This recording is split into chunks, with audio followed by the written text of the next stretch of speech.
ఇవన్నీ కాదు నాకు. ఆ మనిషి ఎవరు, ఆడ మనిషి ఎవరు, ఎవరినైనా ఆ మనిషి ఎవరు, ఆ స్త్రీ ఎవరు, ఆ గర్ల్ ఎవరు? ఓ లడకా కౌరే, లడకానా లడికినారే, లడికినా మనకి ఇంద మనకు గర్గర్క కహానీలు ఇదే తెలుసు కానీ ఓ లడికి కౌల్ హై. నమస్కారం ప్రజలారా. సరే, అన్నంటే తాడేపల్లిలో లేడు, బెంగళూరు ప్యాలెస్లోనే ఉన్నాడు, ఆయన రాలా. సరే, ఆ వేద సిద్ధాంతం ఆయన ఎవరు, ఏంది, ఆయన జగనన్న గురించి ఏమి చెప్పినాడు ఏందనేది ఒకసారి ఒక చిన్న వీడియో విశ్లేషణ చేద్దాం. ఒక పేపర్ ఆర్టికల్ వచ్చింది. ఇది ఏం పేపర్? ఇదే జ్యోతి. ఆ ఆంధ్రజ్యోతిలో వచ్చినటువంటి కథనం ఏందో ఒకసారి మనం చూద్దాం. ఎందుకంటే మనకు మన అన్నకు ఎక్కడ డ్యామేజ్ జరిగినా కూడా మనం ఆడ తప్పకుండా మనం విశ్లేషణ చేద్దాం. అందులో భాగంగా ఇదేందనేది కూడా చూద్దాం. స్త్రీ మూలంగా జగన్కు ఇబ్బందులు, ఒక ఆడ మనిషి మూలంగా జగన్కు చాలా ఇబ్బందులు ఉన్నాయని చెప్తా ఉన్నాడు పండితులు. ఆ పండితులు ఎవరు, ఆ కథ ఏంది చూస్తాం. ఆరోగ్య సమస్యలు తగ్గి అధికారంలోకి వస్తారు. ఆరోగ్య సమస్యలు తగ్గి అంటే ఇప్పుడు ప్రస్తుతానికి ఆరోగ్య సమస్యలు ఎక్కువ ఉన్నాయా? మరి లండన్కి ఎందుకు పోతాడు, మరి ఎందుకు టాబ్లెట్లు వేసుకుంటాడు? మరి ఆరోగ్య సమస్యలు ఉన్నాయని అందరికీ తెలుసు కదా.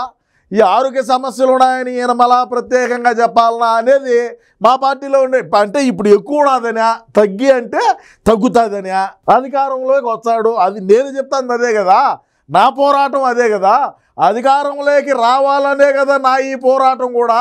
సరే, వైసీపీ అధినేత జగన్ ఓ స్త్రీ మూలంగా ఇబ్బందులు ఎదుర్కొంటారని ప్రముఖ సిద్ధాంతి నారాయణమూర్తి చెప్పాడు.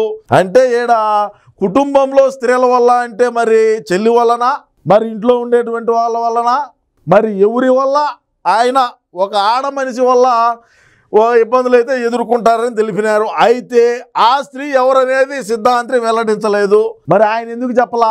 ఆయన చెప్పితే అన్న ఎక్కడ జాగ్రత్త పడతాడని ఏమన్నా చెప్పలేదా?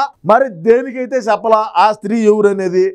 మరి ఏమన్నా పులివెందుల్లో ఉండే స్త్రీనా, లేదంటే పక్కన ఉండి ఎవరనేది మీకు తెలుసుంటే మీరు కూడా కామెంట్లో తెలియజేయండి. కాగా తమ నాయకుడు జగన్ ముఖ్యమంత్రి అవుతాడని సిద్ధాంతి చెప్పడం గమనార్హం. జగన్ను ఓడించేందుకు ప్రజలు ఇప్పుడు తప్పు చేశామా అని బాధపడుతున్నారని పేర్కొన్నారు. పక్కా మన వైసీపీ నాయకుడే ఆయన.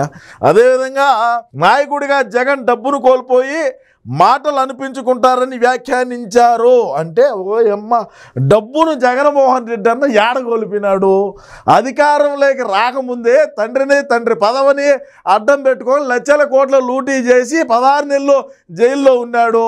మరి అటువంటి వ్యక్తే స్వయంగా ముఖ్యమంత్రి అయితే ఇంకా ఏ విధంగా అక్రమాలు అవినీతి చేసి ఎన్ని కోట్ల రూపాయలు సంపాదించుంటాడో అనేది కూడా ఒకసారి ఆలోచన చేయాలి మనం. మరి సిద్ధాంతి గారు మరి ఎట్ట చెప్పినారు? మరి ఈ ఏడాది రాజకీయ పూర్వవైభవాన్ని దక్కించుకుంటారని తెలిపారు. ఇది కష్టమమ్మా. 11 స్థానాల నుంచి ఎప్పుడు మనం పైకి లేయాలా? 11 స్థానాల నుంచి ఎప్పుడు పైకి లేయాలా అంట నేను. ఇప్పుడు కనీసం ప్రతిపక్ష హోదా కూడా లేదు. ఇవన్నీ కాదు నాకు. ఆ మనిషి ఎవరు, ఆడ మనిషి ఎవరు, ఎవరినైనా ఆ మనిషి ఎవరు, ఆ స్త్రీ ఎవరు, ఆ గర్ల్ ఎవరు? ఓ లడకా కౌరే, లడకానా లడికినారే, లడికినా మనకి ఇంద మనకు గర్గర్క కహానీలు ఇదే తెలుసు కానీ ఓ లడికి కౌల్ హై అనేది ఈడ గమనార్హం. అదేవిధంగా జగన్ ఆరోగ్యరీత్యా జగన్ ఇబ్బంది పడుతున్నట్లుగా తెలుస్తోంది. ఆయన ఆరోగ్యరీత్యా ఇబ్బంది పడుతున్నాడనే స్వామి లండన్కు స్పెషల్ ఫ్లైట్లు వేసుకొని పోయేది మీకు అర్థం కావడం లేదు. రాష్ట్రంలో ఉండే ప్రజానీకానికి అందరికన్నా తెలుసు జగన్కి ఎందుకు వాడికి లండన్కి ఎందుకు పోతాడు, ఆ గోళీలు ఎందుకు వేసుకుంటున్నాడని. కుటుంబ రీత్యా ఇబ్బందులు కూడా తొలగిపోతాయని తెలిపారు. మరి ఇంకా కుటుంబ విత్యంలో తెలిసిపోయినప్పుడు మరి ఇంకా ఆ స్త్రీ వల్ల ఇబ్బంది లేదు. ఎవరు ఆ స్త్రీయే? దానికి ఒకదానికి రాష్ట్ర ప్రజలారా మీకు తెలుసుంటే చెప్పండి. జగన్ బంధువుల్లో స్త్రీల వల్ల ఆయనకు సమస్యలు తలెత్తే అవకాశం ఉందని, దాన్ని తట్టుకునే నేర్పరిత్యం జగన్కు రావాలని సిద్ధాంతి ఏమన్నాడు? సిద్ధాంతి పేర్కొన్నారు.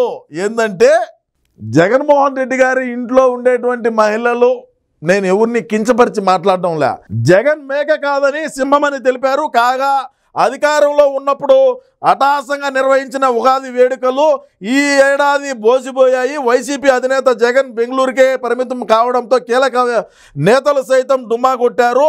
మాజీ మంత్రి అంబటి రాంబాబు, ఎమ్మెల్సీ లేళ్లాపిరెడ్డి ఆధ్వర్యంలో జరిగిన వీడికి ఏమన్నా పనారే అంబటి రాంబాబుకో, ఈడేదో పండగ పూట సంజనా సుకన్యాన్ని ఏదన్నా కొద్దిగా మభ్యపెట్టి వాళ్ళకు మంచి బట్టలు తీయించి మంచిగా ఏదన్నా చేసుకోకుండా అన్న లేనప్పుడు నువ్వు ఇది కాడికి ఇంక బొక్క.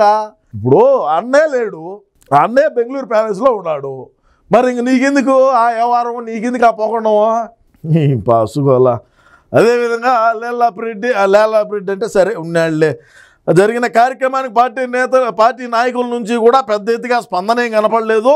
అదే సమయంలో ఒకరిద్దరు నాయకులు సిద్ధాంతి నారాయణమూర్తి చెప్పింది విని అతిశయోక్తులు పలికారని పెదవి విరిచారంట. పోతే మరి రాష్ట్ర ప్రజలారా నేనేం తెలియజేస్తానంటే, రాష్ట్రంలో ఉండేటువంటి ప్రజానీకం అందరూ కూడా అనుకోవచ్చు ఏమని, స్త్రీ మూలంగా జగన్కు ఇబ్బందులు, ఎవరు ఆ స్త్రీ అనేది మీ యొక్క అమూల్యమైనటువంటి అభిప్రాయాన్ని తప్పకుండా కామెంట్ రూపంలో అయితే తెలియజేయండి. నమస్కారం.